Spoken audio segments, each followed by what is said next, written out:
Hello बच्चों, चलिए प्रश्न को पढ़ते हैं।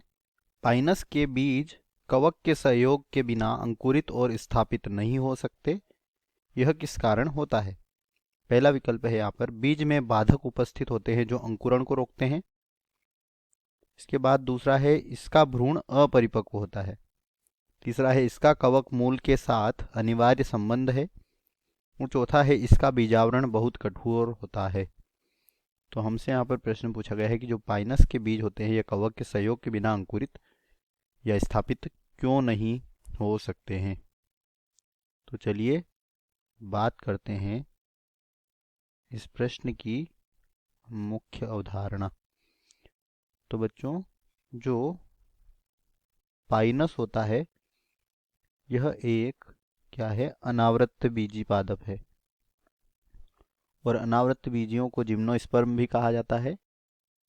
इस पाइनस में क्या होता है, इस पाइनस की जो जड़ें होती है, यह इस पाइनस की जड़ें और कवक के बीच क्या होता है, सहजीवी संबंध होता है। और उच्च पादप की जड़ों और कवक के बीच सहजीवी संबंध को क्या कहा जाता है, माइकोराइजा कहते हैं, या इसे कवक मूल कहा जाता है। और पाइनस के बीज जो होते हैं इसीलिए कवक के सहयोग के बिना अंकुरित और स्थापित नहीं हो सकते, क्योंकि उनमें सहजीवी संबंध अंकुरित होने के लिए आवश्यक होता है। तो अगर बाधक यहाँ पर बात करें विकल्पों की, तो पहला है बीज में बाधक उपस्थित होते हैं जो अंकुरण को रोकते हैं। तो बच्चों ऐसा नहीं होता, यह गलत है। बी है इसका भ्रूण अपरिपक्व होता है। तो बच्चों यह भी यहाँ पर गलत है, क्योंकि पाइनस के बीज का भ्रूण अपरिपक्व नहीं होता है। इसका कवक मूल के साथ अनिवार्य संबंध है, और यही हमारे प्रश्न का उत्तर है।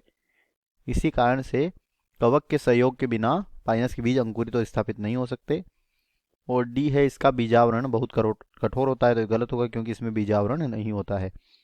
तो दिए गए प्रश्न का सही उत्तर है यहाँ पर विकल्प सी। आशा करते हैं आपको समझ आया होगा। धन्यवाद।